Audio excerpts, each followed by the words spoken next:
اس بات کو ثابت کرنے ہم 3 غیر قابل انکار دلیل ان کے اپنی کتب سے ثابت کریں گے، لیکن جب فتح کے موضوع میں بات کریں گے تو اس وقت تو بہت دلائل بہت زیادہ دیں گے آپ انشاءاللہ۔ پہلی دلیل میرے عزیزوں ملاحظہ فرمائیے، کتاب المستدرک علی الصحیحین، چھاپ دار الفکر، حاکم نیشابوری کی معروف مشہور کتاب، جزء ثالث، یہ کتاب چھپی ہے سنہ 2009 میں، بلکہ میں جلد نمبر 1 میں سے حاکم کی جلد نمبر 1 میں سے ایک جملہ میں آپ کو دکھاؤں کہ اس میں وہ کہتا ہے کہ میں نے بہت اہم جملہ ہے، جب حاکم کے کتاب کے متعلق بات کر رہا ہوں، مجھے 1 منٹ میں وہ دکھاؤں آپ کو کہ حاکم کے متعلق بات کر رہے ہیں کہ اس کی کتاب المستدرک علی الصحیحین ہے، کہ اس کی احادیث اسی طرح صحیح ہیں جیسے بخاری مسلم کے۔ ملاحظہ فرمائیے عزیزو، یہ مستدرک کا حاکم جزء نمبر 1 ہے، الجزء الاول، جزء اول میں مقدمہ دکھا کے پھر جزء نمبر اس کی طرف جاؤں گا، جزء 3 تیسری جلد کی طرف، چھاپ دار الفکر 2009 میں دار الفکر میں چھپیا کتاب المستدرک علی الصحیحین۔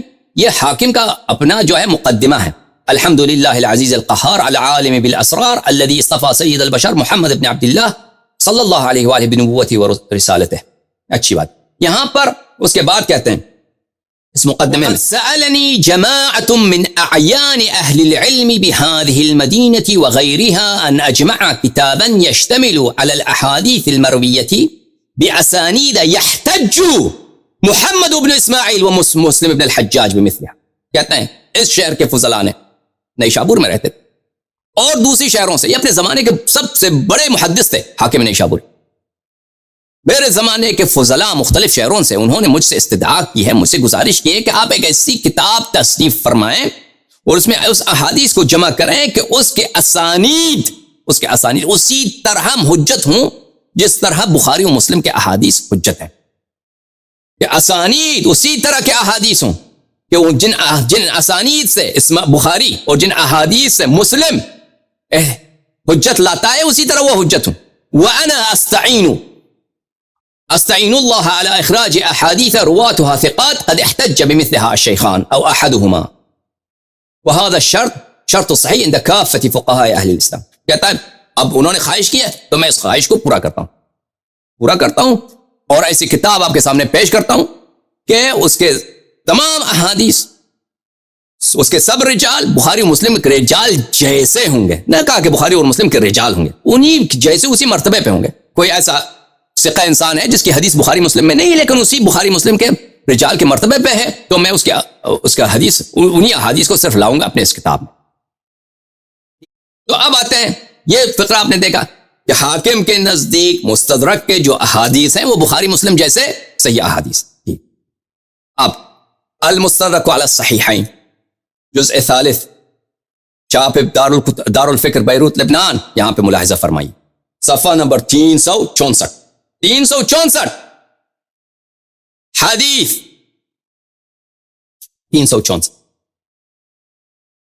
حدیث نمبر 4789 عن سید المسلمین علی علیہ السلام قال قال رسول اللہ صلی اللہ علیہ وآلہ وسلم لفاطمہ سلام اللہ علیہ۔ حضرت رسالت پناہ صلی اللہ علیہ وآلہ وسلم نے اپنی پیاری بیٹی سید نساء عالمین سلام اللہ علیہ سے خطاب فرمایا اور یہ کہا، ان اللہ یغضب لغضبک ویرضا لرضاک، اللہ سلام من اللہ علیہ۔ یا صدیقہ طاہرہ، رسول پاک صلی اللہ علیہ وسلم نے فرمایا، ان اللہ، کہ اللہ ہے خالق السماوات والارضین، آپ کے غضب سے غضبناک اور آپ کے رضا سے اللہ تعالیٰ راضی ہو جاتا ہے۔ ھذا حدیث صحیح الاسناد ولم یخرج، ہاں یہ حدیث صحیح الاسناد ہے، بخاری مسلم نے اس کی تخریج نہیں کی لیکن حدیث صحیح۔ مزید سے ثابت کریں گے انشاءاللہ تبارک۔ المعجم الكبیر للحافظ ابی القاسم سلیمان ابن احمد الطبرانی، جزء اول، چھاپ مکتبہ ابن تیمیہ، صفحہ نمبر 108، حدیث نمبر 182، وہی حدیث سید المسلمین امیر المؤمنین علیہ السلام سے کہ رسالت پناہ نے حضرت صدیقہ طاہرہ صلی اللہ علیہ وآلہ سے فرمایا، ان اللہ یغضب لغضبک ویرضا لرضاک، اللہ تعالیٰ آپ کے غضب سے غضبناک خوب یاد رکھیے، اللہ آپ کے غضب سے غضبناک اور اللہ آپ کی رضا سے راضی ہو جاتا ہے۔ حدیث نمبر 182، حاشیے میں کہا فی ہامش الاصل، مصنف نے اس کے حدیث کے حاشیے میں اس طرح لکھا تھا، ھذا حدیث صحیح الاسناد۔ سلیمان بن احمد طبرانی نے اپنی کتاب کے حاشیے میں لکھا ہے یہ حدیث صحیح الاسناد ہے، وروی من طرق عن علی علیہ السلام، یہ حدیث کئی طرق سے مروی ہے۔ سبحان اللہ، یہ حدیث کئی طرق سے مروی ہے کہ امیر المؤمنین علیہ السلام سے۔ رواہ الحارث عن علی وروی مرسلا، یہ اس کو حارث نے بھی روایت کیا ہے اور مرسلن بھی روایت ہوئی ہے۔ وهذا الحديث احسن شيء رأيته واصح اسناد قرأته، یہ حدیث نہایت ہی صحیح ہے، اس جیسی صحیح حدیث میں نے دیکھا ہی نہیں ہے۔ سلیمان بن احمد طبرانی فرماتے ہیں اس جیسا بہترین حدیث، یہ حدیث احسن شیء رأیتو، بہترین حدیث ہے جو میں نے اپنی زندگی میں دیکھا، اس جیسا پیارا سند۔ اور اصح اسناد قرأته، وہ صحیح ترین سند ہے جو میں نے دیکھا ہے، سب سے صحیح سند پورے احادیث میں۔ وہ سند کیا ہے؟ ملاحظہ فرمائیے عزیزو، سند وہ یہ ہے، سند وہ کیوں ہے؟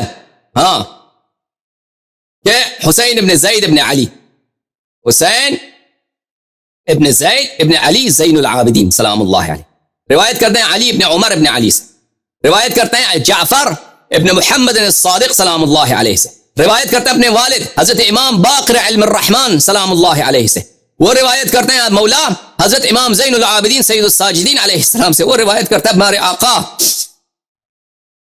شہنشاہ کربلا امام حسین علیہ السلام سے، وہ روایت کرتے ہیں امیر المؤمنین علیہ السلام سے۔ تو سند ایسی سند ہو تو آپ سلیمان بن احمد کیوں نہ کہے یہ بہترین سند ہے جو میں نے زندگی میں دیکھا ہے، وہ سب سے پیاری سند ہے، سب سے بہترین سند ہے، سب سے حسین سند ہے، جو سب سے صحیح سند ہے جو میں نے زندگی میں دیکھا۔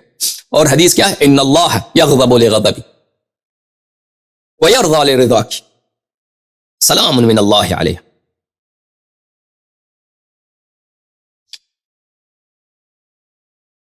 مجمع الزوائد ومنبع الفوائد الجزء التاسع، چھاپ دار الفکر اس کتاب میں ملاحظہ فرمائیے عزیزو۔ وعن علی علیہ السلام ان اللہ یغضب لغضبک ویرضی لرضاک، رسول پاک صلی اللہ علیہ وسلم نے اپنی بیٹی سے فرمایا رواہ الطبرانی و اسنادہ حسن، طبرانی نے روایت کی، اسناد اس کی حسن ہے، چلو مان لیتے حسن ہے، روایت طبرانی خود کہا کہ بہترین صحیح ہے، بہترین صحت کے ساتھ ہے، حسن بھی ہونا، حسن بھی حجت ہے، حسن بھی حدیث ہے، صحیح کے اقسام میں سے جیسے ہم نے پہلے بہت مرتبہ آپ کو بتایا۔ اچھا اب اس کی صحت اگر حسن بھی ہے نا تو اس کے جب شاہد لے کے آئیں گے، شاہد لے کے آئیں گے، شاہد لے کے آئیں گے، اور شاہد کی وجہ سے یہ حدیث حسن بھی حدیث صحیح بن جائے گا۔ ملاحظہ فرمائیے اس کی شاہد کیا ہے؟ صحیح بخاری، بلکہ سقیم بخاری، چھاپ دار احیاء طراف سنہ 2001 میں چھپی دار احیاء میں، ملاحظہ فرمائیے حدیث نمبر 6060، صفحہ نمبر 6060، حدیث نمبر 3714، مسور ابن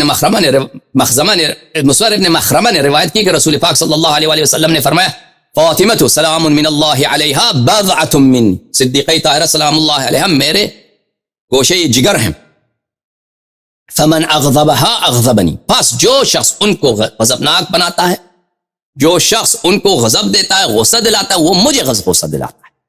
یہ تو بخاری کی حدیث ہے، ان کے نزدیک بالاجماع صحیح ہے۔ اچھا جب یہ ثابت ہوا میرے عزیزوں، اور آپ کو پتہ بھی ہے کہ کسی بات پہ رسول پاک صلی اللہ علیہ وسلم غضبناک ہو تو اللہ بھی اس پہ غضبناک ہوتا ہے، اور اللہ کے غضب کا مقصد یہ نہیں ہے کہ اللہ جیسے ہم انسان کو غضب آتا ہے، انسان کو جب غضب آتا ہے تو کیا ہوتا ہے؟ مثلا وہ اس کے حالات بدل جاتے ہیں، اس کے حالت بدل جاتی ہے، درست ہے، آپ کا غصہ آتا ہے، رنگ کا چہرہ بدل جاتا ہے، سرخ ہو جاتے ہیں، مثلا سانسیں گہری لیتے ہیں انسان۔ رسول پاک صلی اللہ علیہ وسلم کو بھی غصہ آتا تھا تو وہی مثلا چہرے پہ اس کے آثار نمودار ہوتے تھے، لیکن اللہ تعالیٰ کا غضب اس طرح نہیں ہے کہ اللہ تعالیٰ کی حالت ایک حالت سے دوسری حالت میں منتقل ہو جائے، اللہ تعالیٰ کسی حالت سے کسی حالت میں منتقل نہیں ہوتا۔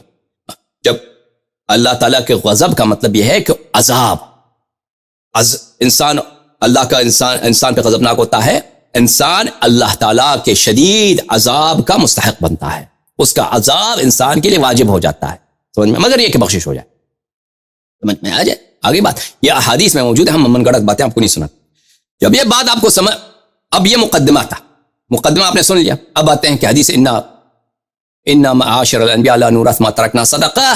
ابو بکر نے کہا کہ میں نے رسول پاک صلی اللہ علیہ وسلم سے سنا ہے کہ ہم جو انبیاء ہوتے ہیں ہم کیا نہیں کرتے, ہم لا نورث, ہماری میراث نہیں ہوتی, ہمارا ارث کسی کو نہیں ملتا, ہماری میراث نہیں ہوتی, ہمارا ارث کسی کو نہیں ملتا. لا نورث, ہماری ارث نہیں ہوتی, ہم کسی کو, ہمارا میراث کسی کو نہیں ملتا. یا لا نورث, ہم کسی کو میراث نہیں چھوڑتے, ارث نہیں چھوڑتے. بات ہے کہ لا نورث یا لا نورث, ہماری میراث کسی کو نہیں ملتی یا ہم میراث کسی کو نہیں چھوڑتے, کسی کو میراث نہیں دیتے. ما ترکنا صدقہ, جو چیز ہماری ہوتی ہے مرنے کے بعد وہ صدقہ بن جاتا ہے. اچھا, ہم نے کہا کہ یہ حدیث بہت زیادہ دلائل کے ساتھ ابو بکر نے یہ گڑا ہے, افتراء کیا ہے, رسول پاک صلی اللہ علیہ وسلم سے جھوٹی نسبت دی ہے. ہم نے کہا کہ اس بات کے دلائل ہمارے پاس بہت زیادہ ہیں, 1 2 3 نہیں ہیں. ابو بکر کی جھوٹ, اور سب مخالفین کے کتب سے, اور غیر قابل انکار.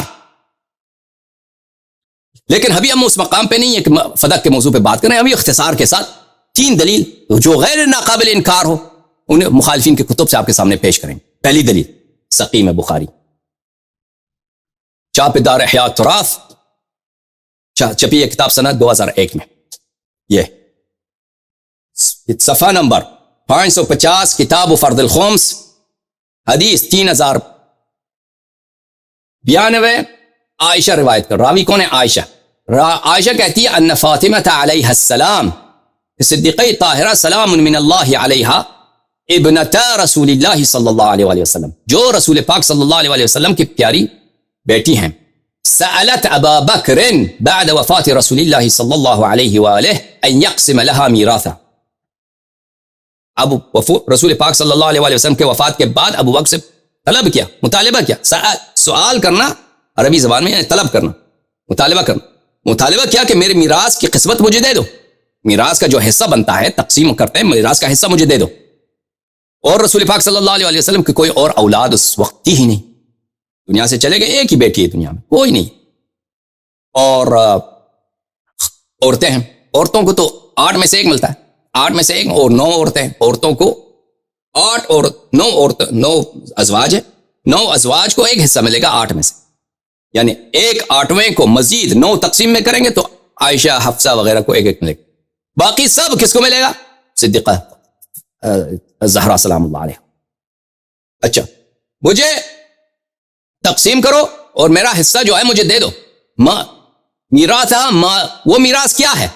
وہ میراث کیا ہے؟ یہ بدل یا عطف بیان. ما ترک رسول اللہ صلی اللہ علیہ وآلہ مما افاء اللہ علیہ, ان اموال میں سے جو رسول پاک صلی اللہ علیہ وسلم نے پیچھے چھوڑا ہے, شہادت کے وقت پیچھے چھوڑا ہے, جو اللہ نے ان کو عطا کیا تھا, جو فی میں سے تھا, رسول پاک صلی اللہ علیہ وسلم کا ملک ہے, ان کی ذاتی ملک ہے, مسلمانوں کا نہیں ہے, جائیداد بیت المال کا نہیں ہے, ان کا جو ذاتی ملک ہے ان میں سے دے دو. اچھا, مطالبہ کیا, ٹھیک ہے نا. ابو بکر کا جواب کیا؟ مطالبہ حق مطالبہ, مطالبہ حق مطالبہ. کوئی بھی عام بھی مسلمان ہو, والد دنیا سے چلا جاتا ہے تو اولاد کو حق ہے, میراث ان کو ملنا چاہیے, تقسیم ہو جائے, جو جس اولاد کا جتنا حق بنتا ہے اس کو ملنا چاہیے. اگر اولاد ایک ہی ہے تو سب حق اسی کو ملے گا. البتہ خواتین کو یا والد ہے, والدہ ہے, ان کو دینے کے بعد. رسول پاک صلی اللہ علیہ وسلم کے اس زمانے میں تو والدین بھی حیات میں نہیں تھے, صرف خواتین تھیں اور بیٹی تھی, اور کوئی نہیں تھا. اچھا, تو مطالبہ کیا؟ ابو بکر نے کیا کہا؟ فقال, بس ابو بکر نے ان کے جواب میں کہا, ابو بکر نے ان کے جواب میں کیا کہا؟ فقال لها ابو بکر ان رسول اللہ صلی اللہ علیہ وسلم قال, بے شک رسول پاک صلی اللہ علیہ وسلم نے تو اس طرح کہا ہے, لا نورث ما ترکنا صدقہ. لا نورث, ہم میراث نہیں چھوڑتے, ہماری میراث نہیں ہوتی. سب کی میراث ہوتی ہے, ہاں, دنیا میں صرف ایک ہی, اس زمانے میں ایک ہی نبی تھے, باقی سب باقی سب کی میراث ہوتی. یوصیکم اللہ فی اولادکم للذکر مثل حظ الانثیین. رسول پاک صلی اللہ علیہ وسلم بھول گئے؟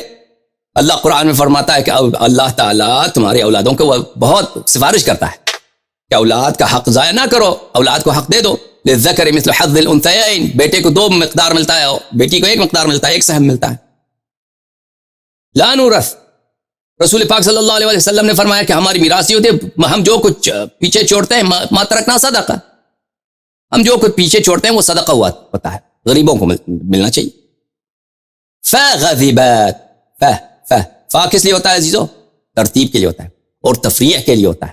یعنی پہلے ابو بکر نے یہ بات کہی ہے کہ آپ کے والد نے یہ کہا، اور اس بات کے جواب میں، اس بات کے نتیجے میں، اس بات کے عکس العمل میں، اس بات کے ری ایکشن میں اس نتیجہ کیا تھا کہ غضبت، صدیقہ طاہرہ سلام اللہ علیہا کو غضب آیا، غصہ آیا، ان کو وہ غصہ آیا، غضب آیا. اور ہم ابھی پڑھ چکے ہیں صحیح حدیث میں کہ صدیقہ طاہرہ سلام اللہ علیہا کی غضب رسول پاک صلی اللہ علیہ وسلم کی غضب ہے. صدیقہ طاہرہ سلام اللہ علیہا کی غضب اللہ تعالیٰ کی غضب ہے. تو یہ پتہ چلا جو ہی ابو بکر نے یہ حدیث نقل کیا ہے صدیقہ طاہرہ سلام اللہ علیہا کو غضب آیا ہے، رسول پاک صلی اللہ علیہ وسلم کو غضب آیا ہے، اللہ تعالیٰ کو غضب آیا، اللہ تعالیٰ کو غضب آیا. اور اللہ کو اور رسول کو صلی اللہ علیہ وسلم کو شریعت کے کسی حکم پر غضب نہیں آتا، شریعت کے حکم پر غضب نہیں آتا. اللہ اور رسول صلی اللہ علیہ وسلم کو اگر غصہ آتا، غضب آتا ہے، شریعت میں اگر کوئی بدعت، شرع مبین میں اگر کوئی غلط بات نسبت دی جائے، اس کو ڈالا جائے، اس کو داخل کیا جائے، اس بات سے غضب آتا ہے. سمجھ میں آ جائے بات آپ کو. اور اسی طرح صدیقہ طاہرہ سلام اللہ علیہا کے لیے وہ تو صدقہ جو ہے ان کے لیے حرام ہے. فقیروں، صدقہ کس کا مال ہے؟ غریبوں کا مال ہے، یا ایتام کا مال ہے، بیواؤں کا مال ہے، ان کے لیے وہ جائز نہیں لینا، جائز نہیں. ان کو اس لیے غصہ نہیں آتا سیدہ نساء عالمین، سیدہ نساء اہل الجنہ، کہ اگر ان کو فقیر بیچاروں کا مال نہ دیا جائے تو ان کو غصہ آ جائے.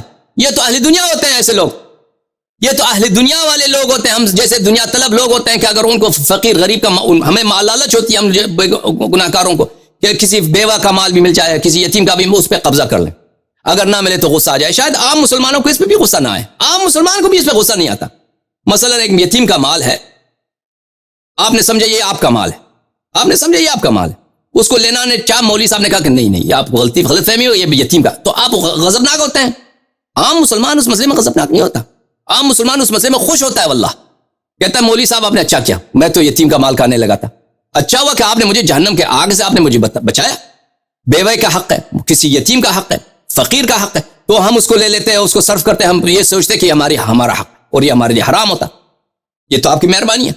تو عزیزو، صدیقہ طاہرہ سلام اللہ علیہا کا غضب جو ہے، یہاں پہ ایک دلیل، واضح دلیل، غضب اللہ کی غضب ہے اور رسول صلی اللہ علیہ وسلم کی غضب ہے. مستقلاً ثابت ہو گیا کہ یہ جملہ جو ابو بکر نے کہا اس کی وجہ سے اللہ کو غضب ہے، رسول صلی اللہ علیہ وسلم کو غضب ہے، صدیقہ طاہرہ سلام اللہ علیہ کو غضب ہے. یہ جھوٹی من گڑت ہے. سچی بات ہوتی تو ان کو اللہ کو غصہ نہ آتا، رسول صلی اللہ علیہ وسلم کو غضب نہ آتا. یہ مستقل دلیل ہے. اس کے علاوہ صدیقہ طاہرہ سلام اللہ علیہ مستقلاً اس بات سے کہ ان کو غضب آیا ہے، اسی لیے کہ انہوں نے دیکھا کتنی بڑی جھوٹ تم میرے والد سے نسبت دے رہے ہو. کیونکہ اگر حقیقتاً یہ صحیح جملہ ہوتا کہ یہ واقعاً ترک رسول صلی اللہ علیہ وسلم صدقہ ہوا کرتی، بی بی سلام اللہ علیہ کو کبھی غصہ نہ آتا، کیونکہ ان کو پتا تھا کہ میں قریب دنیا سے جانے والی ہوں. کیونکہ بخاری مسلم میں آپ نے حدیث دیکھا کہ رسول پاک صلی اللہ علیہ وسلم نے ان سے سرگوشی کی، نجوہ کیا. نجوے میں یہ بتایا کہ آپ سب سے پہلے دنیا سے جانے والے میرے اہل بیت میں سے آپ ہیں، آپ مجھ سے ملیں گی. تو ان کو پتا تھا دنیا سے جانے والا ہوں. اس کے علاوہ وہ عام مسلمان بیوہ یتیم کا مال نہیں کھانا چاہتا، تو وہ کیسے؟ اچھا مزید ملاحظہ فرمائیے. ہاجرت ابا بکر فلم تزل مہاجرتہ حتی توفی. پھر اس وجہ سے صدیقہ طاہرہ سلام اللہ علیہ نے ابو بکر سے حجر اختیار کیا. حجر بولتے ہیں کہ اس کو حجر بولتے ہیں کہ آپ کٹی ہو جائیں. کسی شخص سے اتنا غصہ ہو کہ ان سے دیگر بات کرنا گوارا نہ کریں، اتنا غصہ کہ پھر وہ اس سے غصہ ہو جائیں اور اس سے بات کرنا گوارا نہ کریں. فلم تزل مہاجرتہ، یہ مہاجرہ، یہ ہے مہاجرہ، صیغہ اسم فاعل ہے، یہ اسم فاعل مہاجرہ. اور لم تزل دوامدار، لم تزل یعنی دوامدار وہ کٹی رہیں، ابو بکر سے دلگیر رہیں، غضبناک رہیں، جب تک کہ وہ دنیا سے وفات کر گئی. تو غصے کا یہ عالم تھا کہ یعنی صدیقہ طاہرہ ہمیشہ ابو بکر پہ اس جملے کی وجہ سے غضبناک رہیں. ان کے غصہ اللہ کا غصہ، ان کے غضب رسول پاک صلی اللہ علیہ وسلم کا غضب. تو یہ ثابت ہوا عزیزو، یہ ہمارا پہلا دلیل کہ ابو بکر نے یہ حدیث جھوٹی گڑی ہے.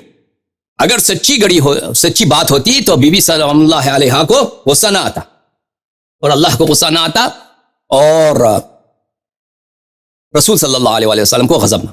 پہلی ہم نے کہا ہم 3 دلیل پیش کریں گے، دلائل ہمارے پاس بہت زیادہ ہے. دوسری دلیل عزیزو کہ ابو بکر کی یہ حدیث جھوٹی ہے. ابو بکر صدیق ہو ہی نہیں سکتا. یہ ابو بکر جب ایک شخص دیکھیں، ایک شخص عام طور پہ جھوٹ بولتا ہے دنیا میں، مثلا کہتا ہے یہ مال میرا ہے، میں نے فلانے کو دیکھا اس نے فلان کام کیا، جھوٹ بولتا ہے، وہ تو اور بات ہے. ایک دفعہ آپ رسول اللہ صلی اللہ علیہ وسلم سے جھوٹ نسبت دیتے ہیں، وہ تو انسان جہنمی بن جاتا ہے. من کذب علی متعمدا فلیتبوأ مقعدہ من النار. جو شخص مجھ پہ جھوٹی کسی بات کا جھوٹی نسبت دے دیتا ہے تو اس کی جگہ ہمیشہ کے لیے جہنم میں ہے. دوسری دلیل میرے عزیزو سنو کہ ابو بکر نے خود اعتراف کیا. اللہ، ابو بکر نے خود اعتراف کیا کہ حدیث جھوٹی. ابو بکر نے خود اعتراف کیا صحیح حدیث میں کہ یہ حدیث جھوٹی ہے. اس سے بھی اب بڑی بات کیا میرے عزیز ملاحظہ فرمائیں. مسند احمد ابن حنبل، تحقیق احمد محمد شاکر، چھاپ دار الحدیث بالقاہرہ. یہ کتاب چھپی ہے صفحہ سنہ 1995 میں دار الحدیث میں. ملاحظہ فرمائیے یہاں پہ صفحہ نمبر 171 حدیث نمبر 14 یہاں کیا کہا؟ اسناد صحیح. نظر آ رہے آپ کو؟ یہ حدیث نمبر 14 ہے. حاشیے میں دیکھیں فٹ نوٹ میں، معاف کیجیے گا، حدیث نمبر 14 کہا اسناد صحیح. شیخ احمد محمد شاکر جو وہابیوں کے نزدیک بھی نہایت مانے گئے محقق ہیں، ان کی تصحیحات کو سب مانتے ہیں وہابی حضرات. اچھا، یہاں پہ روایت کرتے ہیں ولید ابن جمعی سے. ولید ابن جمعی رجال بخاری مسلم، اور اس حدیث کے سب رجال بخاری اور مسلم کے رجال ہیں. ولید ابن جمعی جو ہیں وہ مسلم کے رجال میں سے، بخاری کے نہیں. یعنی یہ حدیث بشرط مسلم صحیح ہے. اس نے روایت کیا ابو طفیل سے کہ ابو طفیل نے کہا کہ لما قبض رسول اللہ صلی اللہ علیہ وسلم، جب رسول پاک صلی اللہ علیہ وآلہ وسلم اس دنیا سے رحلت کر گئے، شہید ہو گئے، ارسلت فاطمہ سلام اللہ علیہا الی ابی بکر، صدیقہ طاہرہ سلام اللہ علیہا نے پیغام بھیجا. کس کو؟ ابو بکر کو، طاہر قادری کے نانے کو.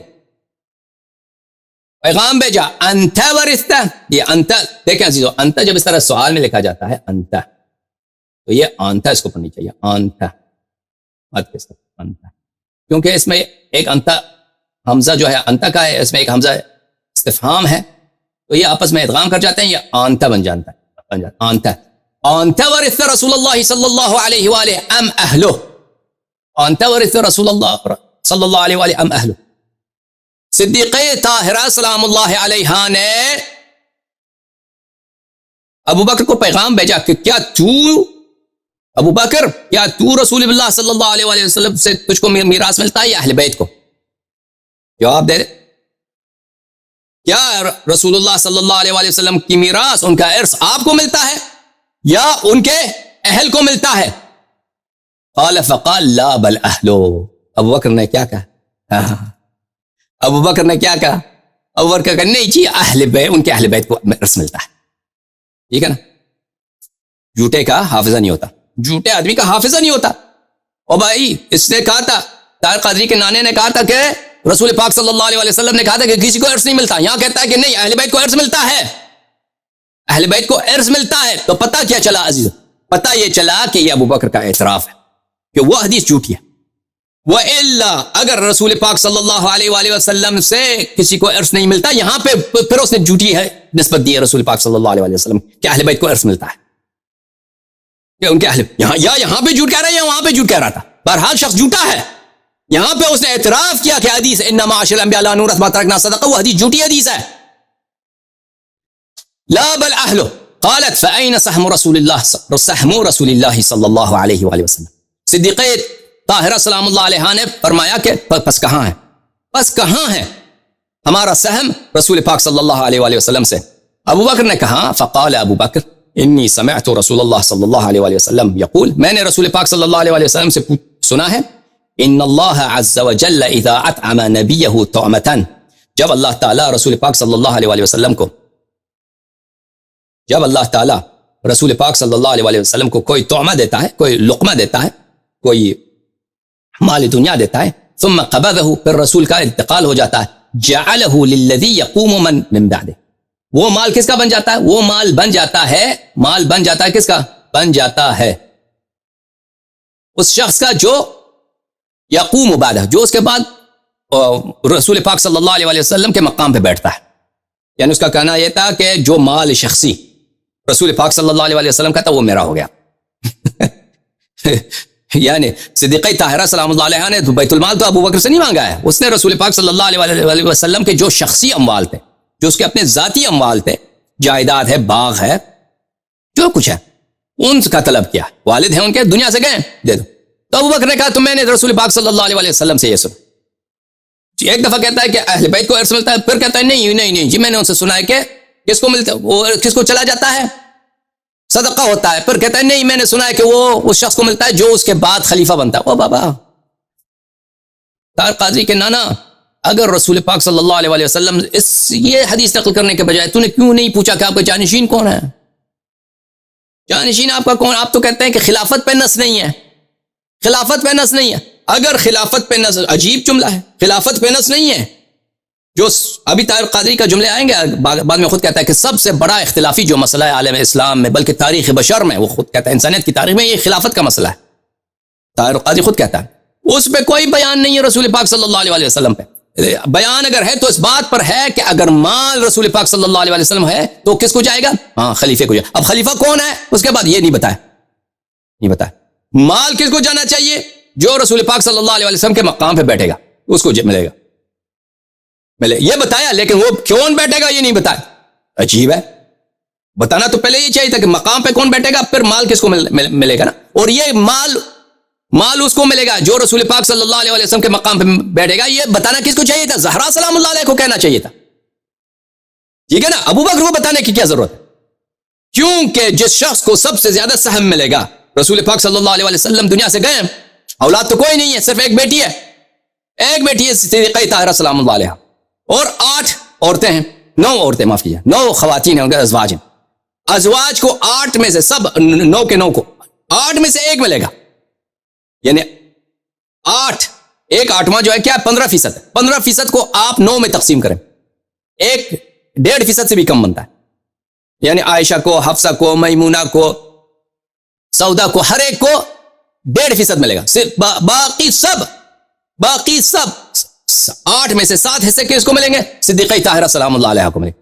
کہنا تو ان سے چاہیے تھا, وصیت کرنی چاہیے تھی رسول. اگر یہ حقیقت ہے کہ ہماری کوئی میراث نہیں ہوتی, تاکہ صدیقہ طاہرہ سلام اللہ علیہ مطالبہ بے جا مطالبہ نہ کریں. صدقہ ان کے لیے حرام ہے, فقیر بیچارے کا حق اس پہ قبضہ نہ ہو جائے ان کا. یا مثلا اگر ابو بکر کا حق بنتا ہے تو ان کو بتانا چاہیے تھا کہ آپ مطالبہ نہ کرو, یہ میرے بعد جو خلیفہ ہوگا اس کا حق, اس کو نہیں بتایا. عجیب ہے, ابو بکر کو بتایا. ٹھیک ہے نا, اس کے جھوٹے ہونے کے. دیکھیں ایک دفعہ کہتا ہے کہ مال جو رسول پاک صلی اللہ علیہ وسلم کا شخصی مال ہے وہ کسی وارث کو نہیں ملتا, سب فقراء کے لیے صدقہ ہے. ٹھیک ہے نا. ایک دفعہ کہتا ہے کہ نہیں اہل بیت کو ملتا ہے, لیکن اس نے پیغمبر صلی اللہ علیہ وسلم نے کہا کہ مال ان شخصی ان کا کس کو ملتا ہے؟ جو خلیفہ ہوتا ہے ان کے بعد اس کو ملتا ہے. تو اس کے جھوٹے ہونے کا واضح ثبوت ہے عزیزو. کس نے؟ کہ اس نے ایک دفعہ کہا کہ اہل بیت کو ارث نہیں ملتا, دوسری دفعہ سے کہا کہ اہل بیت کو ارث ملتا ہے. اور یہ بھی جملہ عزیز سنو کہ یہ خود اب میں آئندہ فدق کے متعلق جب بات کروں گا آپ سے واضح بیان کروں گا کہ یہ رسول پاک صلی اللہ علیہ وسلم کے عصمت کے خلاف ہے, ان کی شان رسالت کی نقص ہے کہ بیٹی ان کی سیدۃ نساء العالمین ہے. سب دنیا والوں کے لیے رسول پاک صلی اللہ علیہ وسلم انہوں نے تبلیغ کی ہے کہ اگر مسلمان جو 3 دن گزر جائے اس کی وصیت نہ ہو, وہ دنیا سے چلا جائے, کتنا گناہ گار ہوتا ہے, ہر پہ وصیت لگنا واجب ہوتا ہے. دنیا میں ایک فرد ہے ابو بکر کے قول کے مطابق جو اپنے والد سے اس کو نہیں مل سکتا, میراث نہیں مل سکتا. سب کو مل سکتا ہے, صرف بیٹی. ایک ہی تاریخ ہے اسلام میں ایک شخص ہے جس کو اپنے والد سے میراث, وہ کون ہے؟ صدیقہ طاہرہ سلام اللہ علیہ. تو اس کو کیوں نہیں بتایا؟ حالانکہ قرآن کا حکم ہے قوا انفسکم واہلیکم نارا وقودها الناس والحجارہ. قوا انفسکم واہلیکم نارا وقودها الناس والحجارہ. اپنے آپ کو بھی جہنم سے بچاؤ, اپنے اہل بیت اہل خانہ کو بھی آتش جہنم سے بچاؤ. تو رسول پاک صلی اللہ علیہ وسلم نے کیوں اپنی بیٹی کو نہیں بتایا, ابو بکر کو بتایا؟ ابو بکر کو کیا میراث ملنے والا تھا؟ ابو بکر کو کیا میراث ملنے والا ہے؟ ابو بکر تو وارث ہی نہیں ہے. میراث ملنے کا حکم کن کو بتانا چاہیے تھا؟ صدیقہ طاہرہ سلام اللہ علیہ کو. یہی ان کو بتایا نہیں ہے, صرف ابو بکر. یہ خود کس کا عصمت کا نقص ہے. اور صدیقہ طاہرہ سلام اللہ علیہ وفات تک, شہادت تک ابو بکر سے ناراض, ان پہ غضب نہ. فرأيت ابو بکر نے پھر کہا ان ارده على المسلمين، تو میں نے یہ سوچا ہے کہ میں مسلمانوں میں جو رسول پاک صلی اللہ علیہ وسلم کا جو مال ہے، شخصی مال ہے، میری رائے یہ ہے کہ میں مسلمانوں میں کیا کرتا ہوں، یہ مسلمانوں کو واپس کر دیتا ہوں، مسلمانوں کو دے دیتا ہوں. فقالت صدیقہ طاہرہ سلام اللہ علیہا نے فرمایا فانت وما سمعت من رسول اللہ صلی اللہ علیہ وسلم اعلم. اچھا آپ کو غلط فہمی نہ ہو، یہ جملہ، اس جملے میں رضا ہے بی بی سلام اللہ علیہا کہ راضی ہو گئے ابو بکر کی بات سے. نہیں کہا، فرمایا کیا، فانت پس تو خود بہتر جانتا ہے کہ تو نے رسول پاک صلی اللہ علیہ وسلم سے کیا سنا ہے. دیکھیں عزیزو، یہ شک کے مقام پر، کیونکہ ایک ایسی شخص ہیں جن کو ابو بکر پہ غصہ ہے، غضب، تو خود بہتر جانتا ہے پورا، تو خود بہتر، تو نے کیا سنا ہے ان سے اور ابھی تو ہمیں کیا سنا رہا ہے، تو خود بہتر جانتا ہے کہ تو نے رسول پاک صلی اللہ علیہ وسلم سے کیا سنا ہے. ابھی میں مزید محققین فرقہ عمریہ کے اقوال دکھاؤں گا کہ یہ جملہ صدیقہ طاہرہ سلام اللہ علیہا کی دلالت نہیں کرتا اس بات پہ کہ وہ راضی ہو گئی ابو بکر سے، نہیں، راضی نہیں ہوگی. اور یہ بھی دکھاؤں گا فرقہ عمریہ کے بزرگ ترین محققین میں سے کہ یہ جو ابو بکر نے کہا کہ اہل بیت رسول پاک صلی اللہ علیہ وسلم سے ارث لیتے ہیں، اہل بیت کو ارث ملتا ہے، یہ اس بات کی منافی ہے، اس بات کے متضاد ہے جو اس نے دوسرے جو مقام پہ رسول پاک صلی اللہ علیہ وسلم سے نسبت دیا کہ انما معاشر الانبیاء لا نورث. احمد نے پھر اس کو روایت کیا، ملاحظہ فرمائیے احمد کی مسند احمد کی جو دوسری چاپ ہے میرے عزیزوں، دوسری ہم نے جو بھی دیکھا ہے دار الحدیث احمد شاکر کی تحقیق، یہ مسند چاپ رسالہ ہے شعیب الارناؤت، مولوی شعیب الارناؤت اور عادل مرشد، یہ وہابی کٹر وہابی ہیں، انہوں نے اس کتاب کی تحقیق کیا. اچھا جزء اول یہاں پہ حدیث نمبر 14 وہی حدیث ہے بھئی، انت ورثت ام اہلو قال لا بل اہلو قال اسناد حسن. شعیب الارناؤت اس کو پتہ ہے کہ اس حدیث میں بہت گڑبڑ ہے، ابو بکر کے لیے بہت مصیبت ہے، تو اس نے کیا، اور اس کے رجال سب بخاری مسلم کے رجال ہیں، تو اس نے کیا کیا، اس کو حدیث کو صحیح اس نے نہیں کہا. کیوں کیا کہا رجال ثقات رجال الشیخین غیر الولید بن جمعی وهو الولید بن عبداللہ بن جمعی من رجال مسلم. سب اس کے رجال بخاری مسلم کے رجال ہیں، صرف ولید ابن جمعی جو ہے وہ کس کا ہے، صرف مسلم کا رجال ہے، اس لیے یہ حدیث حسن ہے. رامی آدمی، اور سب رجال بخاری مسلم، ایک آدمی اس میں صرف رجال مسلم ہے، رجال بخاری نہیں ہے، تو اس سے حدیث حسن کیسے بن گیا؟ یہ تو حدیث صحیح ہے بشرط مسلم، حدیث صحیح ہے بشرط مسلم، تم نے اس کو حدیث حسن کیسے بنا دیا؟ اگر مان بھی لے کہ یہ حدیث حسن ہے پھر بھی حجت ہے، لیکن یہ حدیث یہ جھوٹ ہے، یہ تہمت ہے، یہ حدیث صحیح ہے اور بشرط بہترین صحیح ہے، بشرط مسلم صحیح ہے. ولید ابن جمعی رجال مسلم میں سے ہے، رجال مسلم سب ان کے نزدیک، رجال مسلم سب ان کے نزدیک کیا ہیں، ان کے متعلق کوئی جرح مسموع نہیں ہے. معاف کیجیے میں پانی. سلام اللہ علی الحسین لعنت اللہ علی یزید اللہم صلی علی محمد وآل محمد وعجل فرجہ. ملاحظہ فرمائیے قواعد التحدیث من فنون مصطلح الحدیث، تالیف محمد جمال القاسمی، چاپ مؤسسۃ الرسالہ ناشرون، سنہ 1425 میں چھپی ہے کتاب. ملاحظہ فرمائیے صفحہ نمبر 312، المسألۃ الرابعہ تجریح بعض رجال الصحیحین لا یعبأ بہ. رجال صحیحین کے متعلق اگر کوئی جرح وارد بھی ہو تو اس کی کوئی پرواہ نہیں، مسموع ہی نہیں ہے کوئی. اگر آپ رجال صحیحین کو ثابت کریں کہ یہ فاسق تھے، شرابی تھے، کافر تھے، مروان ابن الحکم ہے، رسول پاک صلی اللہ علیہ وسلم نے فرمایا اللہم العن الحکم وما ولد، اللہ تو لعنت، صحیح حدیث میں ثابت ہے، رسول پاک صلی اللہ علیہ وسلم نے فرمایا کہ حکم کو لعنت کر، اس کے اولاد کو، نسل کو لعنت کر. ملعون ہے مروان ابن الحکم، ملعون، لیکن ان کا خلیفہ ہے، ان کا امیر المؤمنین جماعت کا، وہ رجال بخاری میں سے. دیکھیں کیا کہتے ہیں، اس سے بڑا جرح کیا ہے عزیزو، اس سے رسول پاک صلی اللہ علیہ وسلم کی لعنت سے، اللہم العن حکم وما ولد، اس سے رسول پاک صلی اللہ علیہ وسلم کی لعنت سے اس سے بڑا کوئی جرح ہے دنیا میں؟ یہ کہہ رہا ہے، لیکن ان کو پرواہ نہیں ہے کیونکہ وہ رجال بخاری مسلم میں سے. ان تجریح بعض رجال الصحیحین لا یعبأ بہ، صحیحین کے رجال کی اگر جرح بھی ہو تو اس جرح کی ہمیں پرواہ نہیں ہے. محتج البخاری ومسلم به من جماعة علم الطعن فيهم من غيرهم محمول على أنهم لم يثبت الطعن المؤثر مفسر السبب.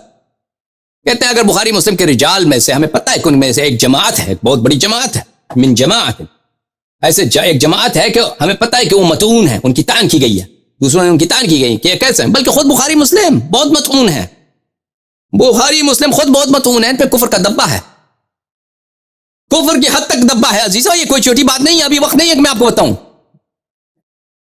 کہتے ہیں ہم اس بات کو کہتے ہیں کہ ہمیں اس کا پرواہ نہیں ہے، بخاری مسلم کے رجال کو اگر کوئی ان کی جرح بھی ہو اس کی پرواہ نہیں، کیوں کہ ہم کہیں گے کہ یہ بھئی ایسی جرح ہے جو غیر مؤثر ہے اور مفسر السبب نہیں۔ تو ولید بن جمعہ جو ہیں وہ ان کے نزدیک ان کی جرح غیر رجال مسلم میں سے، بس حدیث صحیح ہے بشرط مسلم، اچھی بات ہے۔ ہم نے کہا کہ جماعت عمریہ کے محققین کے کلام آپ کو سنائیں گے کہ اس روایت میں جو جملہ ہے ابو بکر کا ان معاشر الانبیاء لا نورث، اور یہاں پہ کہا کہ بل واہلو کہ اہل بیت علیہ السلام کو میراث ملتا ہے رسول پاک صلی اللہ علیہ وآلہ وسلم سے، ان دو جملوں میں تناقض ہے، اور یہ کہ صدیقہ طاہرہ سلام اللہ علیہا ابو بکر سے راضی نہیں ہوں۔ ملاحظہ فرمائیں فتح الباری بشرح صحیح البخاری تالیف الحافظ ابن حجر العسقلانی جزء نمبر 6 چھاپ دار المعرفہ بیروت صفحہ نمبر 203 دیکھا آپ نے، اور بلکہ 202 معاف کیا، صفحہ نمبر 202 ملاحظہ۔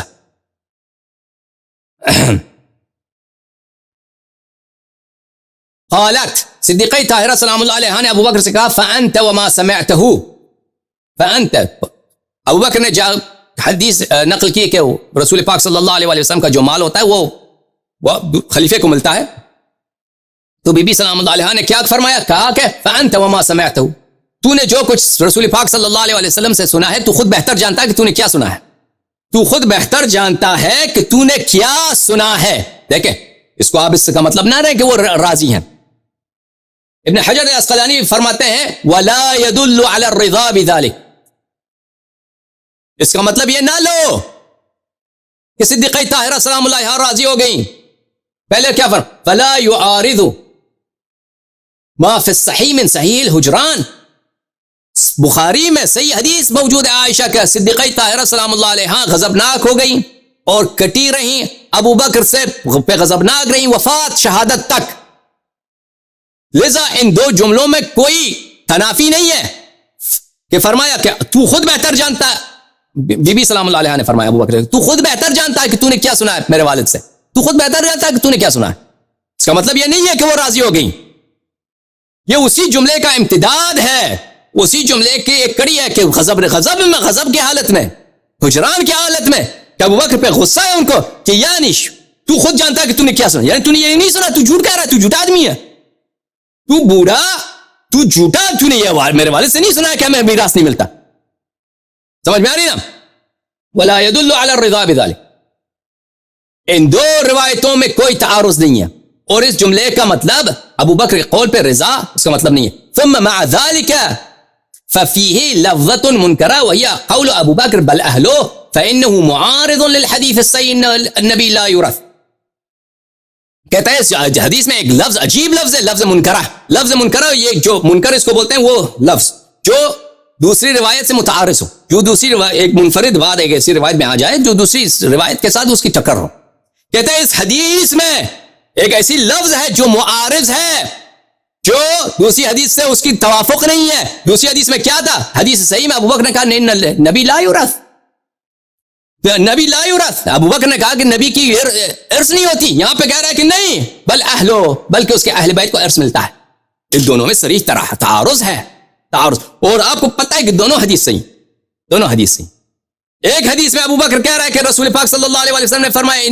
ان معاشر الانبیاء لا نورث ما ترکنا صدقہ، دوسرے حدیث میں ابو بکر اقرار کر رہا ہے کہ اہل بیت کو ارث ملتا ہے، نتیجہ کیا ہوا عزیز، نتیجہ یہی ہوا کہ ابو بکر نے اعتراف کیا ہے، کہ ابو بکر نے دوسری جگہ پہ اعتراف کیا ہے کہ ان معاشر الانبیاء لا نورث ما ترکنا صدقہ، یہ جھوٹی حدیث ہے، اس کا اپنا اعتراف، سمجھ میں آئی بات آپ کو؟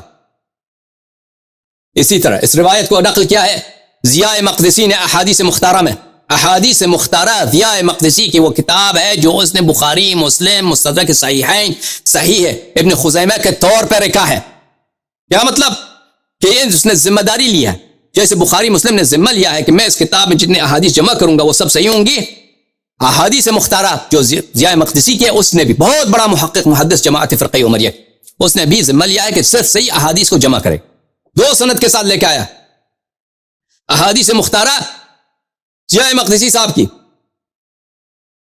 اچھا، چھپا ہے سنہ 1421 میں، دار الخضر للاتباع، بیروت لبنان میں ایک کتاب چھپی ہے. ملاحظہ فرمائیے یہاں پر کہہ رہا ہے کہ یہ احادیث وہ ہیں جو بخاری مسلم میں نہیں ہیں، اور میں ان کو نقل کر رہا ہوں. ربما ذکرنا باحادیث باسانید اجیاد، اور کہتا ہے بعض ایسے احادیث بخاری میں ہیں جو بخاری نے اس کو اس طرح سند کے ساتھ جس طرح لانا چاہیے تھا نہیں لایا، اس نے معلق لے کے آیا. لیکن میں اس احادیث کو جو بخاری صحیح سند کے ساتھ نہیں لے آ سکا، معلق لے کے آیا، میں اس کو صحیح لے کے آؤں گا. اچھا، یہ کہہ کر اب آتے ہیں یہاں پہ صفحہ نمبر 129 پر، کہ اس نے ذمہ لیا ہے کہ یہ احادیث صحیح ہیں، اور سب ان کے جو علماء کے بہت سارے علماء نے شہادت دی ہے، ذہبی نے، بہت ساروں نے شہادت دی ہے کہ ضیاء مقدسہ کی جو احادیث مختارہ ہیں یہ سب صحیح احادیث ہیں. سمجھ میں آ رہی ہے بات عزیزو؟ یہاں پہ صفحہ نمبر کون سا ہے بھائی؟ صفحہ نمبر 129، حدیث نمبر 42، عامر ابن واثلہ سے، ابو طفیل سے، وہی کہ صدیقہ طاہرہ سلام اللہ علیہ نے ابو بکر کو پیغام بھیجا، انت ورثت رسول اللہ صلی اللہ علیہ وآلہ ام اہلو؟ قال فقال لا بل اہلو. صدیقہ طاہرہ سلام اللہ علیہ نے ابو بکر سے پوچھا کیا تجھے عرص ملتا ہے رسول پاک صلی اللہ علیہ وآلہ وسلم کو یا اہل بیت کو؟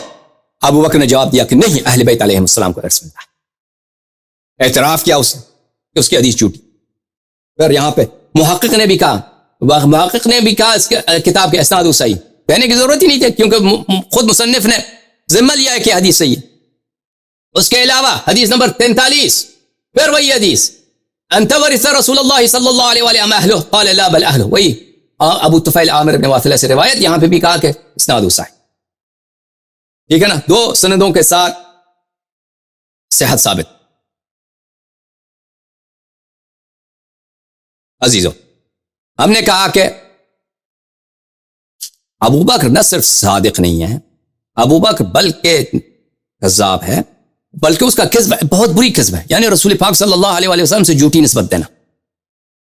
ابو بکر صدیق نہیں ہے بلکہ صادق نہیں ہے، بلکہ اس کے اپنے اعتراف ہم نے دکھایا آپ کو کہ اس نے اعتراف کیا کہ بھئی شیطان اس پہ حاوی ہو جاتا ہے. اس نے اعتراف کیا کہ زبان کی وجہ سے وہ ہلاک ہو گیا ہے.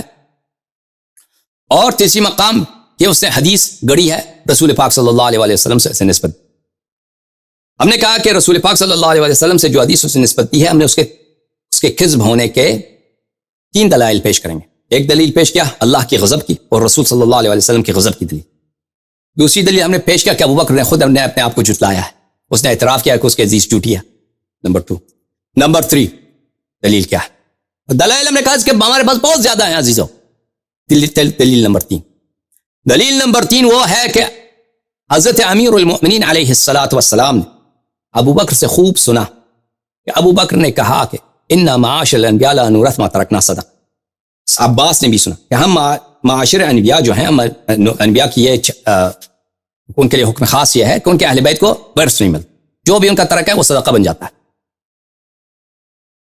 ابو بکر سے یہ سنا، لیکن اس کے باوجود عمر کے زمانے میں عمر سے مطالبہ کیا کہ ہمیں عرصے دو رسول پاک صلی اللہ علیہ وسلم.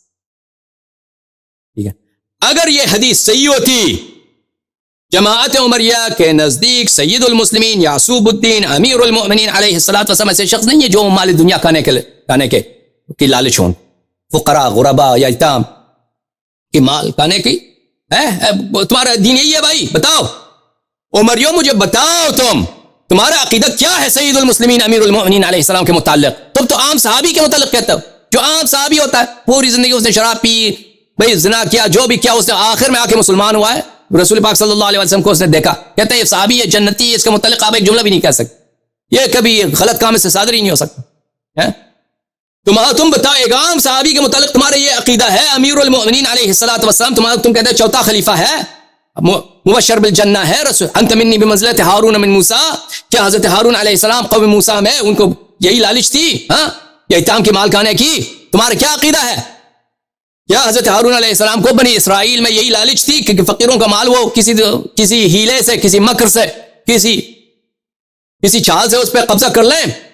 مجھے بتاؤ، اگر یہ تمہارا عقیدہ ہے کہ حضرت ہارون علیہ السلام کا یہ شان نہیں ہے کہ وہ کسی فقیر یا یتیم کا مال کھائیں تو پھر امیر المؤمنین علیہ السلام کا بھی یہی شان ہے کہ وہ کبھی سوچ بھی نہیں سکتے کسی فقیر یتیم غریب کا مال وہ لے لیں.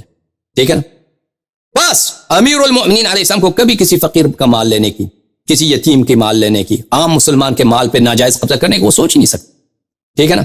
تو پھر اگر رسول پاک صلی اللہ علیہ وسلم کا یہ فرمان ہے, اللہ کی یہ شریعت ہے کہ اہل بیت نبی صلی اللہ علیہ وسلم کو نبی صلی اللہ علیہ وسلم سے ارث نہیں ملتا, تو پھر کیوں امیر المؤمنین علیہ السلام عمر کے زمانے میں عمر سے مطالبہ فرمایا کہ ارث دے دو, زہرا سلام اللہ علیہا کا ارث دے دو؟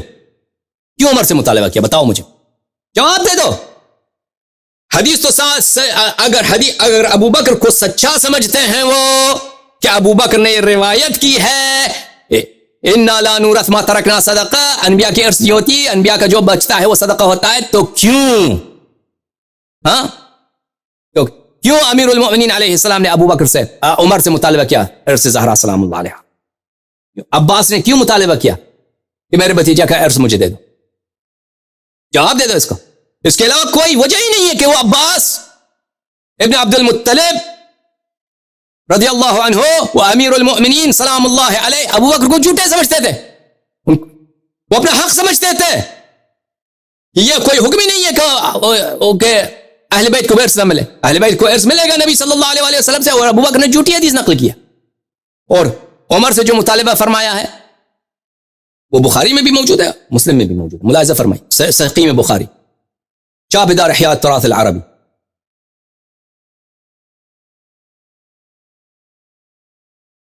چھپا یہ کتاب سنہ 2001 میں. ملاحظہ فرمائی کتاب فرض الخمس صفحہ نمبر 551 حدیث نمبر 3094. یہ روایت ہے, بہت طویل روایت ہے. مالک ابن اوس سے روایت ہے کہ ہم عمر کے پاس بیٹھے تھے, کوئی آیا, اس نے کہا کہ هل لك في علی وعباس؟ قال نعم. اس نے کہا کہ امیر المؤمنین علیہ السلام اور عباس ابن عبد المطلب رضی اللہ عنہ آپ سے ملنے آئے ہیں, اجازت ہے؟ اس نے کہا کہ آنے دو. جب وہ آئے تو وہاں پہ بات ہوئی تو اب عمر نے یہ کہا جئتنی یا عباس تسألنی نصیبک من ابن اخیک وجاءنی هذا يريد علیا يريد نصیب امرأته من ابیہا. اے عباس, تم یہاں اس لیے آئے ہو, مجھے پتہ کس لیے آئے ہو, تم اس لیے آئے ہو کہ مجھ سے مطالبہ کرنے آئے ہو کہ تیرا جو ارث بنتا ہے تیرے بتیجے سے وہ تجھے دے دوں. وجاءنی ھذا, اور یہ شخص آیا ہے یرید علی علیہ السلام, اس کا اشارہ تھا کس کی طرف؟ سید المسلمین علیہ السلام کی طرف, کہ یہ امیر المؤمنین علیہ السلام بھی تشریف لائیں. یرید نصیب امرأتی من ابیہا, اور یہ اپنی ان کی جو شہیدہ خاتون ہے, ان کی جو متوفا بیگم ہے سید نساء عالمین سلام اللہ علیہا, ان کی نصیب, ان کا سہم جو ان کے والد سے بنتا ہے, یہ مطالبے کے لیے آئے. ٹھیک ہے نا عزیزو, بات سمجھ میں آئی؟ تو یہ اگر ابو بکر کو سچا سمجھتے تھے تو مطالبہ کیوں کرنے آئے؟ اب مجھے بتاؤ مطالبہ کیوں کرنے آئے؟